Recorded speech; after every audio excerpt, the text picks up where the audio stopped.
दोस्तों, इस रिपोर्ट में सबसे पहले हम बात करेंगे मुफ्ती सलमान अजहरी के बारे में। बहुत सारी रिक्वेस्ट आ रही थी मुफ्ती सलमान अजहरी के बारे में कुछ बताएं, क्योंकि अभी तक मैंने कोई अपडेट नहीं दिया है जब से उनकी गिरफ्तारी हुई है।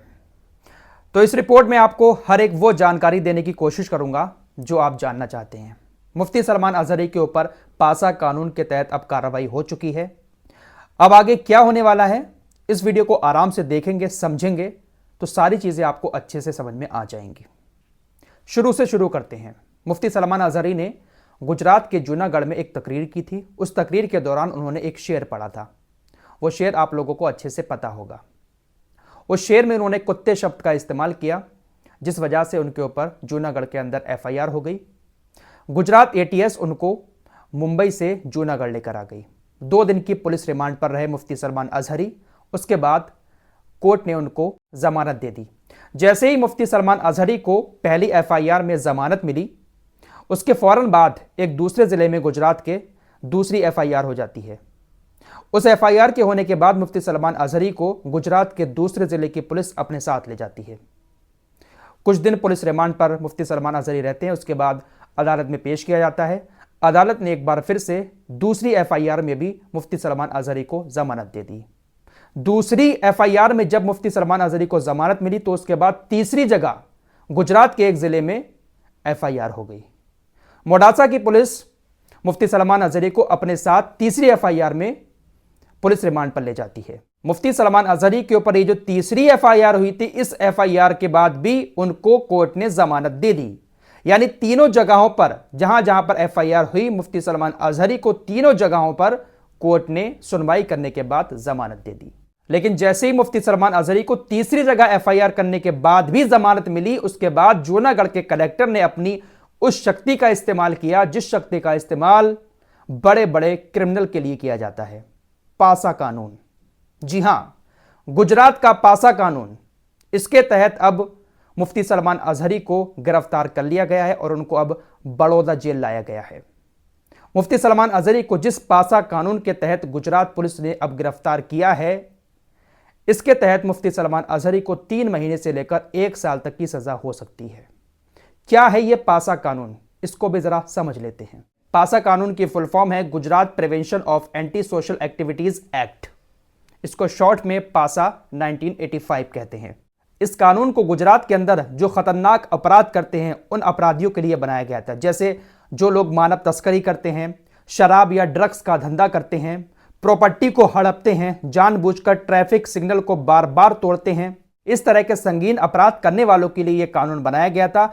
इस कानून के तहत अगर कोई शख्स हिरासत में है और उसको जमानत मिलती है तो जमानत मिलने के फौरन बाद उसको जो कलेक्टर साहब होते हैं वो अपने पासा कानून के तहत गिरफ्तार कर सकते हैं। तो यही हुआ है मुफ्ती सलमान अजहरी के साथ भी।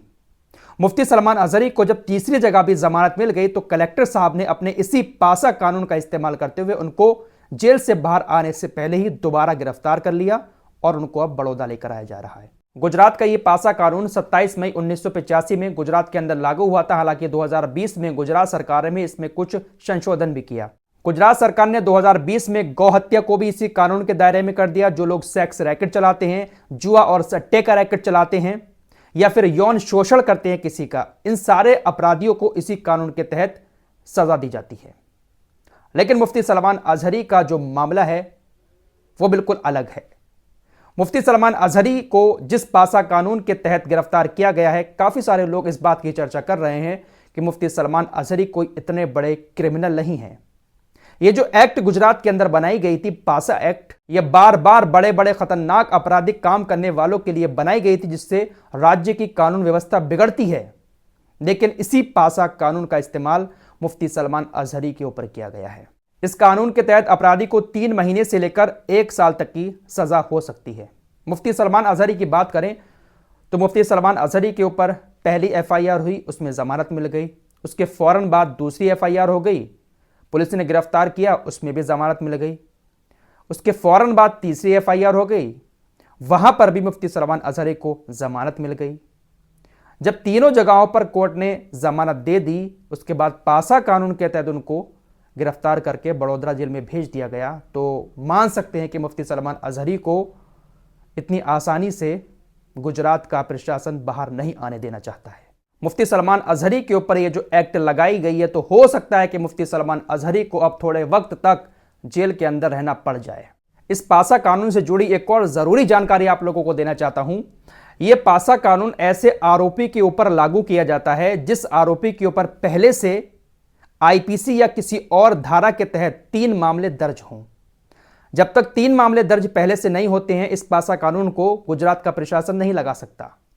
3 मामले दर्ज हो जाते हैं, उसके बाद पासा कानून लगा सकता है गुजरात का प्रशासन। तो मुफ्ती सलमान अजहरी के ऊपर 3 जगहों पर पहले एफआईआर हुई, यानी 3 मामले मुफ्ती सलमान अजहरी के ऊपर दर्ज हो चुके हैं, इसलिए उनके ऊपर पासा के तहत कार्रवाई हो सकती थी और उसी पासा कानून के तहत मुफ्ती सलमान अजहरी के ऊपर कार्रवाई हुई और उनको जेल भेज दिया गया। अब देखते हैं कि मुफ्ती सलमान अजहरी को कब तक जेल के अंदर रखा जाता है, कैसे मामला पैदा होते हैं, कितने दिन की उनको सजा होती है। फिलहाल जब उनको गिरफ्तार किया गया था तो ऐसा लग रहा था कि नहीं, ज़्यादा दिन तक इनको जेल में नहीं रखा जाएगा, लेकिन काफ़ी वक्त हो चुका है मुफ्ती सलमान अजहरी को, और ज़मानत कब मिलेगी अभी तो कोई पता नहीं है। बाकी फेक न्यूज़ बहुत सारी चल रही है सोशल मीडिया पर, ज़्यादा ध्यान उन पर ना दें। अभी का लेटेस्ट अपडेट यही है जो मैंने आपको बताया है। आइए अब कुछ अपडेट आपको मिडिल ईस्ट के भी दे देता हूँ। दोस्तों, फिलिस्तीन के लोग कितने निडर हैं, कितने बहादुर हैं, इसका एक नमूना आपको दिखाना चाहता हूँ। आप सभी को पता ही है कि जब से जंग शुरू हुई है, मस्जिद अक्सा के चारों तरफ इजराइल की सेना ने अपनी सुरक्षा बहुत टाइट कर दी है। मस्जिद में जाने पर प्रतिबंध लगा रखा है। ज़्यादातर फिलिस्तीन के मुसलमान जुमे की नमाज मस्जिद अक्सा में अदा करते हैं, लेकिन अब इजरायली सेना उनको मस्जिद में नहीं जाने देती है। आज भी जुमे का दिन था, लेकिन मस्जिद अक्सा में तस्वीरें देखिए आप लोग, कितने सारे मुसलमान नमाज पढ़ने के लिए पहुंच गए। इन फिलिस्तीन के मुसलमानों को इजराइल की सेना की बंदूक का कोई भी डर नहीं है। ये लोग इतने निडर हैं कि मस्जिद अक्सा के अंदर इजरायली सेना का सामना करते हुए ये लोग नमाज पढ़ने पहुंच जाते हैं। इजरायली सेना पहले कई बार मस्जिद अक्सा के अंदर नमाजियों को पीट चुकी है और आज भी बहुत सारे नमाजियों को वो पीटती है नमाज पढ़ते हुए जब लोग अंदर जाने की कोशिश करते हैं। लेकिन इसके बाद भी अपनी जान की परवाह किए बिना फिलिस्तीन के लोग मस्जिद अक्सा में जाकर नमाज पढ़ते हैं। हज़ारों की तादाद में आज भी लोग मस्जिद अक्सा के अंदर पहुंचे और नमाज अदा की। ये लोग बहादुर हैं, तभी तो 75 साल से इस इजराइल का सामना कर रहे हैं। निहत्थे लोग हैं, इनके पास सिवाय पत्थर के और कुछ भी नहीं है। वैसे दुनिया भर के इस्लामिक देशों की जो अवाम है वो तो दिल से फिलिस्तीन का सपोर्ट कर रही है। हालांकि हुक्मरान जो हैं वो दुम दबाकर बैठे हुए हैं और इजराइल के पल्लू से बंधे हुए हैं। एक सर्वे हुआ सऊदी अरब के अंदर, जिसमें 96% लोगों ने यह कहा कि सऊदी अरब को तुरंत इजराइल से अपने सारे संबंध खत्म कर देने चाहिए। जो कुछ भी अभी लेन देन है इजराइल का और सऊदी अरब का, थोड़ी बहुत भी जो बातचीत है उसको भी सऊदी अरब को तोड़ देना चाहिए।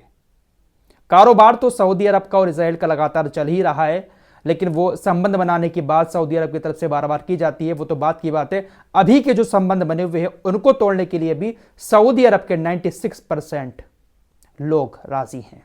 ये जो 4% लोग हैं ये सरकार के आदमी होंगे, इन्हीं के खानदान के हुक्मरानों के, बाकी 96% जनता खिलाफ है। फिलहाल इस रिपोर्ट में इतना ही। मिलते हैं कुछ और लेटेस्ट अपडेट के साथ, तब तक के लिए अपना ख्याल रखिए। अल्लाह हाफिज़।